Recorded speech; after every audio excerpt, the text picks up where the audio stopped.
Good morning, flower friends. This morning we're going to take a little tour of the front garden. It's still quite a mess. Things are getting moved and done up here, but it's still worthy of a visit. So my clematis here.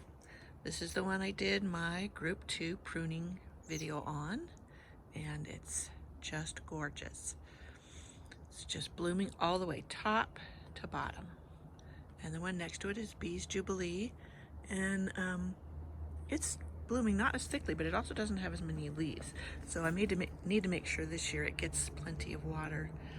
And go ahead and look down here. Look at this beautiful peony. Well, it's kind of blowing it out, but it's just pure white and it's just gorgeous. Love it. I should cut it and bring it inside. The rain kind of knocked it down, but it's just so top heavy. But it'll be beautiful indoors. And the pink one still has yet to open, but it will. My bobo hydrangeas, I gave them a little clip, cut the dead off. I didn't really trim them to shape them, but I was wanting them to get going really well before I do something like that. And now this is the portion between my front porch and there's a block wall here. So it's kind of like a sunk down area that I have succulents and fancy grasses, also known as weeds.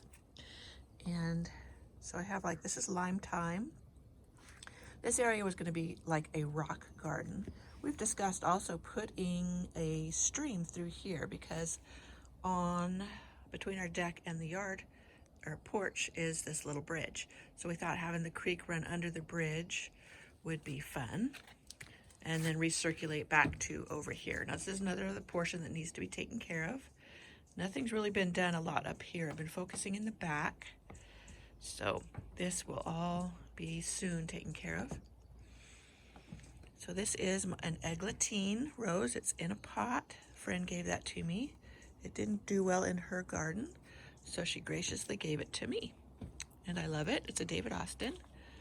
And this is a strawberry sundae hydrangea, and I need to get it in the ground.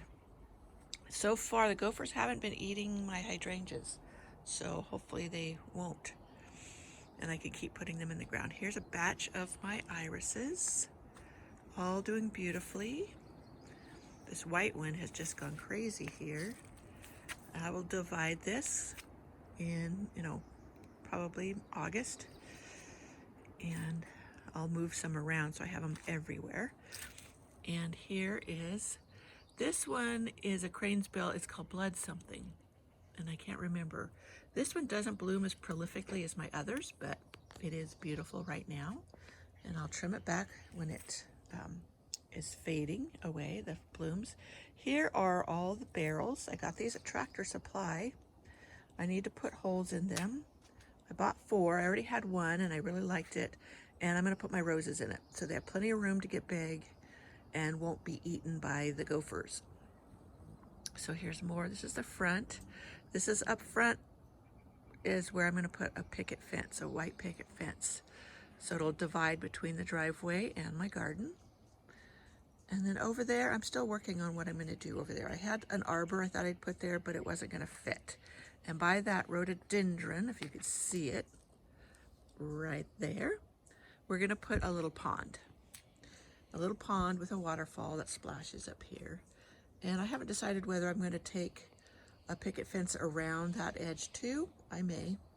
Or what I'm going to do. I have thought of building my obelisks and making another arbor with them and planting climbing roses and put a backdrop on it so that it just creates a wall of color. So let me come back around this way. And here is my arbor filled with Eden roses.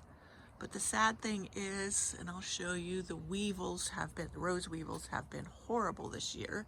And even though I tried to hand pick them carefully, look at what they've done to my roses. They've just poked holes everywhere and they get inside. And look at this, here's a bud that kind of shows you the damage.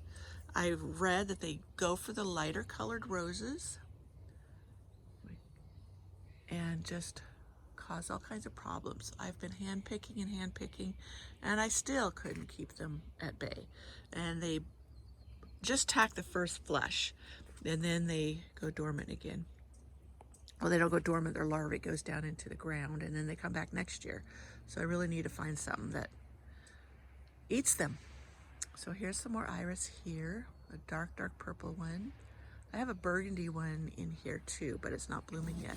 And over there, the pink you see shining, that is Kirsten Poulsen. That's a vintage single rose, and it just fills in and is gorgeous. And along here is where some of my roses are. There's a flagstone path that is getting weedy. I haven't gotten out here, like I said. And more roses in pots. This is the road where the corner, I mean there's two roads here that meet, so I'm on a corner lot. Lots of beautiful iris. And my butterfly bush, I've got to dig up a portion. It got busted off at the root during a heavy snowstorm. I did not prune it back hard like I usually do in the fall, and paid for it with it breaking off at the root. So I have a huge raised bed back there. I think I'm going to plant some squash in it this year. It's huge, and I have already filled it. I thought maybe I would move it over to that side where I said I was going to do the arbor and wall of roses. And it's just too big for right now for me to move full, especially full of dirt. So I'm going to have to do something different with that if I want to move it. And down here's my sweet peas.